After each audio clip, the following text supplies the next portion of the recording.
अस्सलाम वालेकुम my viewers, उम्मीद करता हूँ आप लोग सब खैरियत से होंगे। तो काफ़ी टाइम से मुझे ईमेल्स आ रही थी और व्हाट्सएप आ रहे थे कि सर आप हमें बताएं कि जो है टीटी कैसे करते हैं। टीटी का मतलब होता है टेलीग्राफिक ट्रांसफ़र, कैसे की जाती है, डोमेस्टिक होती है या इंटरनेशनल होती है। तो प्लीज़ इस बारे में आप जो है हम लोगों को ब्रीफ़ करें और इस पर पूरी वीडियो बनाएं। तो मैंने सैंपल भी लेके रखा हुआ है कि कैसे आपने फॉर्म को फिल करना है, क्या चीज़ आपने डिटेल डालनी है, क्या चीज़ आपने मिस्टेक नहीं करनी है। तो इस वीडियो के अंदर मैं आप लोग को पूरी ईच एंड एवरीथिंग मैं बता दूंगा। तो मेरे साथ जुड़े रहिए इस वीडियो।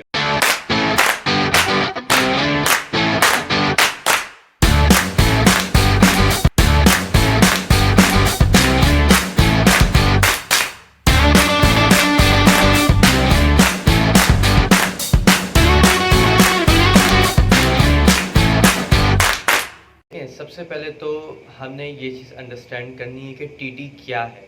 टीटी की एब्रीविएशन है टेलीग्राफिक ट्रांसफ़र। टेलीग्राफिक ट्रांसफ़र मैं मेंशन भी कर देता हूँ। ओके, इसको हम शॉर्ट फॉर्म में कहते हैं टीटी, जिसको आप वायर ट्रांसफ़र भी कहते हैं। सेकंड क्वेश्चन लोगों का था कि सर हम ओवरसीज इसको कर सकते हैं या डोमेस्टिक कर सकते हैं। कुछ लोगों ने मुझसे क्वेश्चन किया था कि सर हमने डोमेस्टिक करनी है तो हम कर सकते हैं। कुछ काफ़ी मेरे व्यूवर्स ने क्वेश्चन किया था कि सर हमने इंटरनेशनल करनी है तो हम कर सकते हैं, और ये किस पर्पस के लिए जो है यूज़ होती है ये भी मैं आप लोग को बताऊंगा। सबसे पहले कि यस, हम टीटी को मतलब कि टेलीग्राफिक ट्रांसफ़र को हम इंटरनेशनल भी यूज़ कर सकते हैं और डोमेस्टिक भी यूज़ कर सकते हैं। अब हम आते हैं कि ये हम इसके कितने तरीके हैं, कितने हमारे पास ऑप्शंस होते हैं टीटी को अटेम्प्ट करने के लिए। एक होता है कि आप ऑनलाइन, पहले के वक्त में तो ऐसा होता था कि आपके पास बैंक अकाउंट नहीं होता था, मतलब कि बैंक अकाउंट होता था लेकिन आपके पास ऑनलाइन फैसिलिटीज़ नहीं होती थी। तो लोग क्या करते थे कि बैंक में जाके लाइन में लग के फॉर्म को पूरा फिल करते थे, ठीक है, और टीटी को सबमिट करा देते थे। लेकिन अब ज़ाहिर है कि टाइम के साथ साथ टेक्नोलॉजी भी बढ़ रही है, चीज़ें चेंजेस आती रहती हैं। तो अब टेक्नोलॉजी का दौर है, डिजिटलाइज्ड हो गई सारी चीज़। तो अब इसके अंदर ये तरीक़ेकार है कि अब आप जो है अपने करंट बैंक अकाउंट से आप लोग ट्रांसफ़र खुद भी कर सकते हैं, चाहे वो इंटरनेशनल हो चाहे वो डोमेस्टिक हो। मैं आप लोग को अपना भी मैं आपको जो है एक्सपीरियंस बताऊंगा कि जब मुझे टीटी करनी होती है तो मैं किस तरह करता हूँ, मैं किस चीज़ को फॉलो करता हूँ जो मेरे लिए कंफर्टेबल रहती है। लेकिन अब जाहिर है कि जो चीज़ मेरे लिए कंफर्टेबल है वो शायद आप लोग के लिए कंफर्टेबल ना हो। तो मैं आप लोग को दोनों ऑप्शन में बता रहा हूँ। देखिए, पहला ऑप्शन तो मैंने आपको बता दिया कि आप बैंक में जाके कर सकते हैं। सेकंड, आप अपने करंट अकाउंट से भी आप लोग कर सकते हैं। जो कि जो टीटी जो होती है वो हम क्यों करते हैं, बेसिकली वो हम इसलिए करते हैं टीटी कि अगर मेरा बेटा या बेटी कहीं बाहर पढ़ रही है, मैंने उसको पैसे ट्रांसफ़र करने हैं, उसका बैंक अकाउंट है, मेरे पास डिटेल्स है सारी, हम मुझे उसको भेजने मैं उसको भेज सकता हूँ। मुझे कोई इंपोर्ट करनी है चीज़ किसी और कंट्री से और मैंने अपने सप्लायर को पेमेंट करनी है, तो मैं इस थ्रू भी मैं इस चैनल से मैं उसको पेमेंट कर सकता हूँ टीटी। अच्छा, टीटी के अंदर कोई भी गारंटी नहीं होती है। अगर आप लोग एडवांस पेमेंट कर रहे हैं तो इसकी कोई गारंटी नहीं। फॉर एग्जांपल कि मैं अनियन का कंटेनर ले रहा हूँ पाकिस्तान से या इंडिया से, अब सप्लायर मुझे कॉल पे कह रहा है कि सर आप मुझे $5000 आप मुझे देंगे तो ही मैं यहाँ से कंटेनर जाने दूंगा। अब मैंने उसको यहाँ से टीटी कर दी, लेकिन उसने मेरे साथ चीट कर दिया, मुझे उसने कंटेनर नहीं भेजा, या उसने मुझे कोई भी जो अपना कोई भी सर्कमस्टांसेस हो उसने मुझे चीट कर दिया, तो वो जो मैंने जो $5000 जो मैंने उसको दिए हुए होंगे वो मैं क्लेम नहीं कर सकता। मतलब कि जो टीटी के जो भी आप टीटी करते हैं, पहले करें बाद में करें मिडिल में करें, वो टीटी के पैसे आप क्लेम नहीं कर सकते। इसका कोई बैंकिंग सेक्टर के अंदर कोई ऐसा लॉ नहीं है कि आप टीटी को आप क्लेम कर सकें। ओके, अब हम आते हैं कि टीटी के लिए आपको क्या क्या चीज़ें चाहिए होती हैं सामने वाली की पार्टी को, जिसको आप पेमेंट आप कर रहे हैं, आपके पास क्या क्या वो इन्फॉर्मेशन आपके पास होनी चाहिए। सबसे पहले आपके पास इन्फॉर्मेशन होनी चाहिए, आप किसी कंपनी को टीटी कर रहे हैं तो उस कंपनी का नाम, उसका कंपनी का एड्रेस, टेलीफोन नंबर, उसके बैंक का जिस बैंक अकाउंट में आप कर रहे हैं उसका बैंक की पूरी डिटेल में आपको क्या क्या चाहिए मैं आपको बता देता हूँ। मैं आपको रिपीट भी कर रहा हूँ, मैं भी आप लोग को एक फॉर्मेट भी मैं दिखा दूंगा इस वीडियो के अंदर कि आप लोगों ने कैसे फिलअप करना है। बेनिफिशियरी नेम आपको चाहिए। फॉर एग्जांपल कि आप कंपनी में आप पे कर रहे हैं ABC कंपनी, ठीक है, हम मलेशिया में हैं और आप पे कर रहे हैं अमेरिका में, ABC नाम है, तो बेनिफिशियरी में आप लोग ABC लिखेंगे। ऑलराइट, अच्छा ABC आपने लिखा, फिर उसके नीचे आएगा एड्रेस। बेनिफिशियरी के अंदर दो तरह के एड्रेस होंगे, एक होगा बैंक का एड्रेस, एक होगा उसके ऑफिस का एड्रेस। तो जो कॉलम होगा आपके टीटी का उसमें होगा बैंक डिटेल्स के नाम से। बैंक डिटेल्स के अंदर आपसे वो बैंक अकाउंट नंबर मांगेगा, बैंक का नेम पूछेगा, अकाउंट नेम पूछेगा, अमाउंट पूछेगा, करेंसी पूछेगा आपसे, ठीक है। तो उसमें उस वाले सेक्शन में लोग, मैं आपको बताता हूँ क्या क्या बेवकूफ़ियाँ करते हैं लोग। उस सेक्शन में आपने बेनिफिशियरी की डिटेल्स में जाके, आपने बैंक के डिटेल्स में जाके आपने उसका अकाउंट का नेम लिखना है, बैंक का नेम लिखना है, अकाउंट नंबर लिखना है। एड्रेस के अंदर उसके ब्रांच का जो एड्रेस है वो ब्रांच का आपने एड्रेस लिखना है। रिमेंबर, उसके घर का एड्रेस नहीं लिखना है या उसके ऑफिस का एड्रेस नहीं लिखना है, वरना वो पैसे रिवर्स हो जाएंगे, आपके पास वापस आ जाएंगे पैसे, ठीक है। लेकिन उसकी जो फीस लगेगी वो आपको अपनी पॉकेट से देनी पड़ेगी। तो ये मिस्टेक करने से अच्छा है कि प्लीज़ आंखें खोल के आप लोग टीटी किया करें। आप लोग जो है ये ऐसी मिस्टेक कर देते हैं, मुझे वीडियो बनानी पड़ रही है। काफ़ी मेरे 2-3 लोगों ने भी मिस्टेक की है और उन लोगों के सप्लायर ने भी मिस्टेक की है, तो इसलिए ये भी मैं वीडियो बना रहा हूँ ताकि आप सब लोग एक पूरा समझ जाएं कि ये टीटी को परफॉर्म कैसे करते हैं ट्रांजेक्शन को। आपने इसकी बैंक की डिटेल लिख दी। एक कॉलम और होता है, उसमें लिखा होता है स्विफ्ट कोड।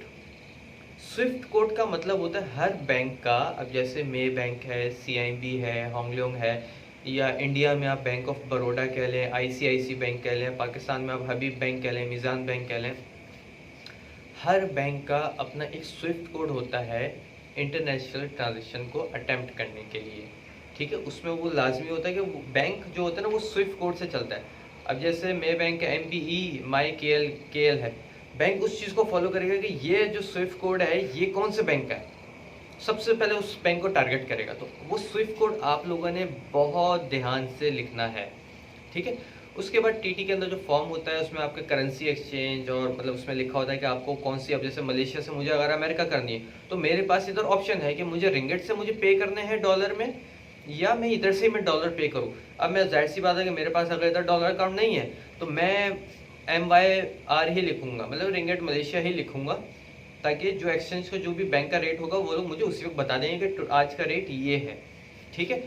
आपने सारी चीज़ें फिल करनी है, अपनी डिटेल आपने लिखनी है, अमाउंट लिखनी है, फिर आपने ये जमा करा देना है काउंटर पे, ओके। अगर आप लोग बैंक पे नहीं जा रहे हैं तो आप लोग ऑनलाइन मतलब सबमिट करा दें। जैसे सबमिट करते हैं उसकी एक रिसिप्ट आएगी PDF, उस पर आपकी transaction number, each and everything सारी चीज़ लिखी होगी, वो ये आप अपने सप्लायर को दे दें। लेकिन अगर आप बैंक में जमा करा रहे हैं, बैंक में आप लाइन में लगेंगे, सारे टीटी का फॉर्म फिल करेंगे जो मैंने अभी आप लोगों को कुछ बताया, वो फिल करने के बाद आप लोग काउंटर पर जमा कराएंगे। विद इन 5 to 10 मिनट्स वो आपको टीटी की कॉपी दे देंगे अपनी बैंक की स्टैंप लगा के, और उस पर ट्रांजेक्शन ट्रैकिंग नंबर वगैरह हर चीज़ लिखी होगी।